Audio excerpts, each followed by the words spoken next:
ಇಲ್ಲ, ಇದು ನಮ್ಮ ಕೈನಲ್ಲಿರ್ತಕ್ಕಂಥ ವಿಚಾರ ಅಲ್ಲ ಅಂಥೇಳಿ ಒಂದು ಕಡೆ ಸತೀಶ್ ಜಾರಕಿಹೊಳಿ ಅವರು ಮಾತಾಡ್ತಾ ಇದ್ದಾರೆ.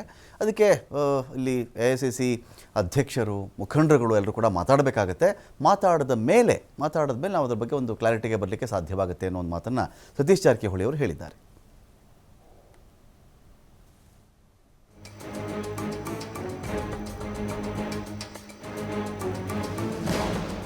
ಶಿವಕುಮಾರ್ ಜೋಹಳ್ಳಿ, ಈಗ ದೆಹಲಿ ಚುನಾವಣೆಯಲ್ಲಿ ಕಾಂಗ್ರೆಸ್ ಸೋತ ಮೇಲೆ ಶೂನ್ಯ ಸಂಪಾದನೆ ಮಾಡಿದ್ದು ಕಾಂಗ್ರೆಸ್ಸಲ್ಲಿ. ಆದರೆ ಆಮ್ ಆದ್ಮಿ ಪಕ್ಷದ ಸೋಲಲ್ಲಿ ಕಾಂಗ್ರೆಸ್ನ ದೊಡ್ಡ ಕೊಡುಗೆ ಇತ್ತು, ಏನು ಗೊತ್ತಿಲ್ಲದಿರೋ ವಿಚಾರ ಏನಲ್ಲ ಇದು. ಹೀಗಾದ ಮೇಲೆ ಬೇರೆ ರಾಜ್ಯಗಳಲ್ಲಿ ಕಾಂಗ್ರೆಸ್ಸನ್ನು ಮತ್ತಷ್ಟು ಬಲಪಡಿಸಬೇಕು ಅನ್ನೋ ಒಂದು ಓಟದಲ್ಲಿ ಕಾಂಗ್ರೆಸ್ನ ಹೈಕಮಾಂಡ್ ಇದೆ. ಇದರ ಮಧ್ಯೆ ಈ ರಾಜ್ಯದಲ್ಲಿ DCM DK ಶಿವಕುಮಾರ್ ಅವ್ರನ್ನ KPCC ಪಟ್ಟದಿಂದ ದೂರ ಇಡಬೇಕು ಅಂತ ಏನಾದರೂ ಪ್ಲಾನ್ ಇದೆಯಾ ಅಂತ?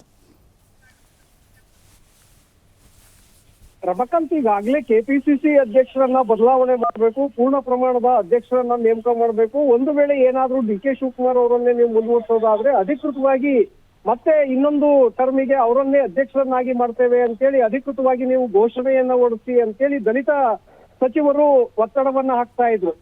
ನಿನ್ನೆ ಕೂಡ ಸತೀಶ್ ಜಾರಕಿಹೊಳಿ ರಾಜ್ಯ ಉಸ್ತುವಾರಿ ಆಗಿರುವಂತಹ ರಣದೀಪ್ ಸಿಂಗ್ ಸುರ್ಜೇವಾಲಾ, ವೇಣುಗೋಪಾಲ್ ಅವರನ್ನ ಭೇಟಿ ಮಾಡಿದ್ರು. ಹಾಗೆ ಖರ್ಗೆ ಅವರನ್ನು ಕೂಡ ಭೇಟಿ ಮಾಡಿದ್ರು. ಆ ಸಂದರ್ಭದಲ್ಲಿ ಅವರಿಗೆ ಸಂಪೂರ್ಣವಾದಂತ ಒಂದು ವಿವರಣೆಯನ್ನ ಕೊಟ್ಟಿದ್ದಾರೆ.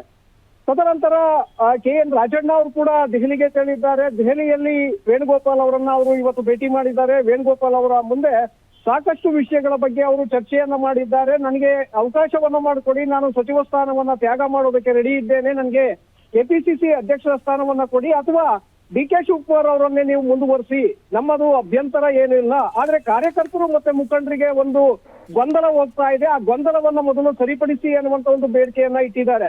ಸೊ ಇದರ ನಡುವೆ ಈಗಾಗಲೇ ಹೈಕಮಾಂಡ್ ಮಟ್ಟದಲ್ಲೂ ಕೂಡ ದೆಹಲಿ ಚುನಾವಣೆಯ ನಂತರ ಹರಿಯಾಣದಲ್ಲಿ ಸೋಲನ್ನ ಕಂಡಾಯ್ತು, ಹಾಗೆ ಮಹಾರಾಷ್ಟ್ರದಲ್ಲೂ ಕೂಡ ಸೋಲನ್ನ ಕಂಡಾಯ್ತು, ತದನಂತರ ದೆಹಲಿಯಲ್ಲೂ ಕೂಡ ಸೋಲಾಯ್ತು. ಆದ್ರೆ ಇಲ್ಲಿ ನೀವು ಹೇಳಿದಾಗೆ ದೆಹಲಿಯಲ್ಲಿ ಇದ್ದಂತದ್ದು ಕೇವಲ AAP ಮತ್ತೆ BJP ನಡುವೆ ನೇರವಾದಂತಹ ಹಣಾಹಣಿ ಇತ್ತು. ಕಾಂಗ್ರೆಸ್ ಅಲ್ಲಿ ಆಟಕ್ಕುಂಟು ಲೆಕ್ಕಕ್ಕಿಲ್ಲ ಅನ್ನುವಷ್ಟರ ಮಟ್ಟಿಗೆ ಅಷ್ಟೇ ಇತ್ತು.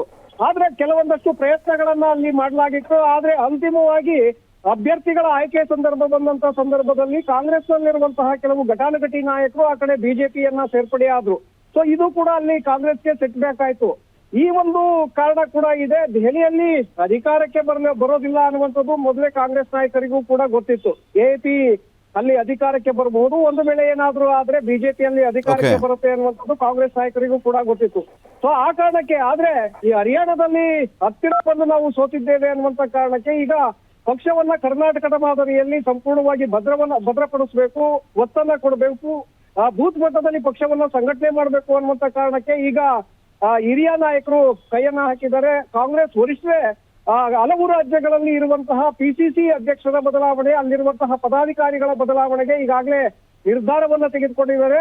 ರಾಜ್ಯದಲ್ಲೂ ಕೂಡ ಆ ಸಂದರ್ಭದಲ್ಲಿ KPCC ಅಧ್ಯಕ್ಷರ ಬದಲಾವಣೆ ಮಾಡುವಂತ ಒಂದು ಸಾಧ್ಯತೆಗಳಿದೆ. ಯಾಕಂದ್ರೆ ಈಗಾಗಲೇ ಟರ್ಮ್ ಅನ್ನ ಮುಗಿಸಿರೋದ್ರಿಂದ DK ಶಿವಕುಮಾರ್ ಜೊತೆಗೆ ಅವರು ಕೂಡ ನನಗೆ ಅಧ್ಯಕ್ಷ ಸ್ಥಾನ ಹೊರೆಯಾಗ್ತಾ ಇದೆ ಅನ್ನುವಂತ ವಿಚಾರವನ್ನ ಈಗಾಗಲೇ 4-5 ತಿಂಗಳ ಹಿಂದೆನೆ ಹೈಕಮಾಂಡ್ ಮಟ್ಟಕ್ಕೆ ಮುಗಿಸಿರೋದ್ರಿಂದ ನನಗೆ ಸಾಕು ಇಲಾಖೆ ಮತ್ತೆ DCM ಇರೋದ್ರಿಂದ ಈ ಅಧ್ಯಕ್ಷ ಸ್ಥಾನವನ್ನ ಬೇರೆಯವರಿಗೆ ಬಿಟ್ಕೊಡಿ, ಅದನ್ನ DK ಸುರೇಶ್ ಅವ್ರಿಗೆ ಬಿಟ್ಕೊಡಿ ಅನ್ನುವಂತ ಒಂದು ಒತ್ತಾಯವನ್ನ ಮಾಡ್ತಾ ಇದ್ರು.